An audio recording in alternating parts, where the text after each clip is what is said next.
All right. Well, this week we're finishing up what was in chapter four, and then we're going to get into some in chapter five. Now, some of these are not really big changes, but there is some clarification that did take place here, as you can see by looking at this. And what they did, they basically took out of A and moved down to C, and they modified a little bit here to improve some clarity for this. Is And this in 440? 445 It, 13. This is generators. oh, it's hard to see. You should probably, when you do these, like move them down a little Yeah, because it I'll move them down a blocks. little bit. I Um, forgot. the one that I thought was a big change that I really stuck out to me was that 404 406 one. Oh yeah, that's going to be a big one. We'll probably have about 5 6 illustrations in that one, just to go through Nice. and where everybody knows where everything moved and where it changed and everything. Now, one of the things they did do here, which I've said this for a long time, when I'd be out teaching generators, they referenced 250.30A. I said, where they really need to reference this. And if you go back and you look when we're going through these separate derived and non-separate derived systems, we would reference 250.30A, but we also reference 250.35. And you'll see here they've made that reference and changed it to 250.35 because that really goes in and covers both separately derived and non-separately derived systems. Okay. And then the other thing I think was interesting, and I've noticed they've been doing this a lot for 2 cycles, up in the heading, they changed it where it's got conductors. They got rid of ampacity conductors and now they call it minimum ampacity and size. And if you go over and look at 210.19A1, 210.20A, 215.2A, 215.3, and 230.42A1A2, you'll see it's over there. It deals with minimum ampacity and size. So they did change the heading language to match up with those articles. Okay. Is 240 is that the tap rules? Uh, 240.21B gets into the taps, and 240.21C deals with the transformer secondary conductors. Gotcha. Okay. Okay, and then this one is where they're getting into converters. This is where you're getting into 455.3. And I thought this was important because they did make some changes here. And you'll notice they got rid of other articles here referring you back. They're specifically here dealing with reconditioned phase converters, and they're telling you that they shall not be installed, period. So, and we'll probably do a few of these because they did go in, and especially when I get over and look at hazardous, you're going to see quite a bit of stuff that took place for reconditioned equipment that you're going to have to look at. But you'll notice through especially the last cycle, there was a lot of recondition that they come in and did in different articles. Well, now what they're doing is they're coming in and they're telling you that there's nothing out there that's an established safety standard or requirements that are put in place to allow you to recondition these. Until they have a standard allowing that, you're not gonna you're gonna see that certain equipment's not going to be allowed to recondition unless there's a standard put in place for it. There's probably not enough money in it, or Willie Jackerson to already be doing it. Yeah. Now, You know. this one was not really a big deal, but this is where you're getting into 480.14, and they are dealing with overcharge control, and they're basically just telling you when you have these batteries here that they're telling you you have to have provisions in place to prevent the batteries from being becoming overcharged. Okay, True. now that they've always done that, but there was nothing that was in the code that specifically addressed it. So they come in and just right it wrong, I guess you could say. They just put something in there that's telling you, yeah, you can't overcharge those batteries. All right. Now, Okay. this one is where we're going to get in, and this is 495. So basically what they did is this this is where we used to go when we'd look at Article 250. Okay. Well, what they've done now is they've come in and they've added here in 495.26 A and B about the ground where grounding switches are installed. And this is for your equipment that's over 1,000 volts. Okay. Right. So they get in, talk about the interlocking. There's an exception there, and then they also talk about the sign that's to be put in there. And when you're looking at the sign, of course, they're going to refer you. And we've done this on a few that have already taken place up to this point, where we're referring back to 110.21B. And if Right. you look at this all falls back to where 70E, Yeah. because I was gonna we get say. into the signage and all of that stuff and talk about the color coding and everything that's here. So if it was a warning that you're putting there, of course it's an orange. If you were just giving a signal, then it would be yellow. And then of course if it Right. was danger, you'd do it in red. Okay. 10-4. So these are the things they're telling you here. And they're telling you here that the sign that you're putting in here, that it can be filled or factory installed. Right. Okay. Now, more than likely, what's going to happen, you're going to see it field installed, because if there's for some reason you had to get in there and work on it or whatever, this is your main switch gear. You go and look at 110.24, there was a big change took place there, talking about having the available fault current and all these other items. Well, this is tying in with that.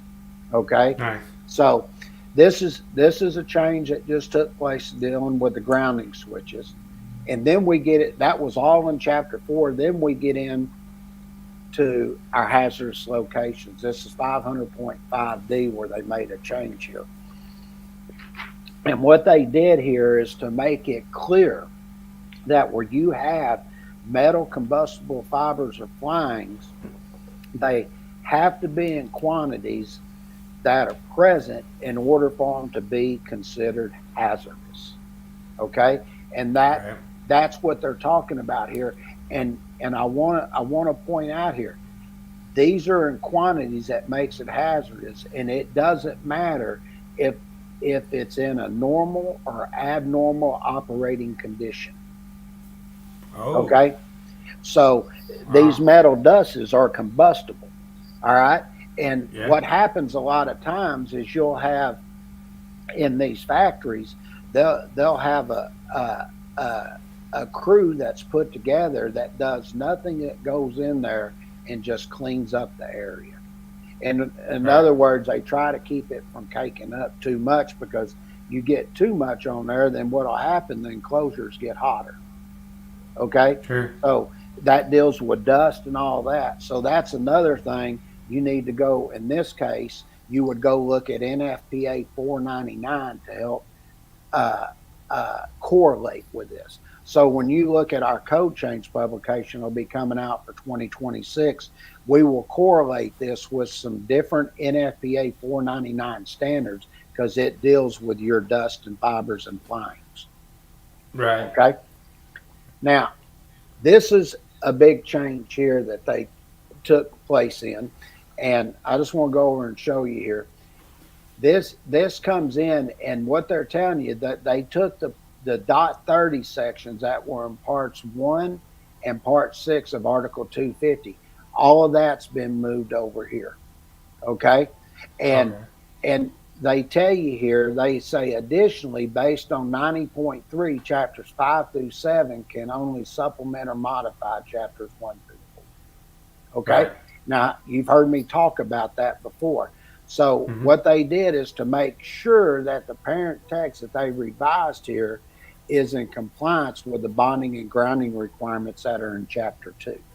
Okay. Oh, So, gotcha. so when you look at this, they get into A and they talk about your specific bonding means and the type of lock nuts and stuff that you can use here. And they talk about, you have a lock nut bushing, you got double lock nut types of contacts. And they tell you here, they shall not be depended on for what? bonding. Okay. And so we're in what 503? Is this one?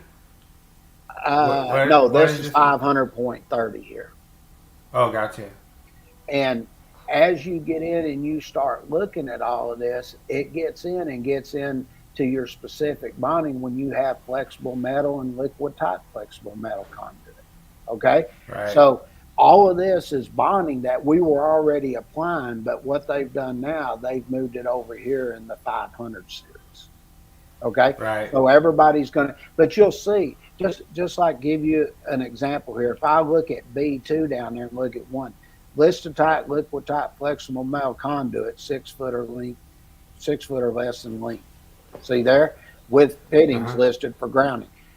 You go and you look in Article 250, can you, in 250.118.6 or 7, can you pick that up there? Sure. It gets into your overcurrent protections, limit to 10 amps or less. It goes through all of that stuff. Okay. Right. Now, the next one that they did, which is a very big one, this gets into recondition of equipment. And you really need to look at this because uh, they're telling you which type of reconditioned equipment is permitted in hazardous classified locations. And it tells you that if they're going to be allowing you to do reconditioning, it has to be conducted, listen to this, in accordance with the manufacturer's instructions. And if no instructions are provided, you have to use a NERDL, a Wow. national recognized testing laboratory. That Doesn't is, this doesn't this reference override the manufacturer's instructions? well, like I said, that I've gone over these manufacturers' instructions time and time again why they're so important.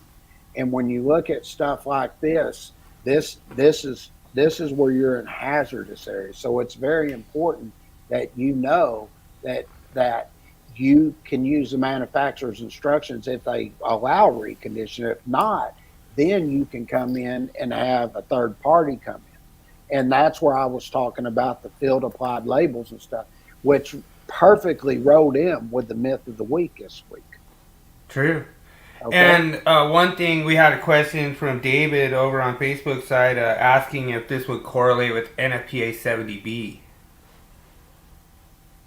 I know that there was the one about, I think maybe he's referring to like maintenance with cleaning up the metal shavings It and does. stuff. It's part of your maintenance of equipment, and that's one of the things that we do is anybody that's ever used one of our publications knows we could be doing this change and we'll say you need to look at NFPA 49. We probably put NFPA 70E back on the one we were talking about.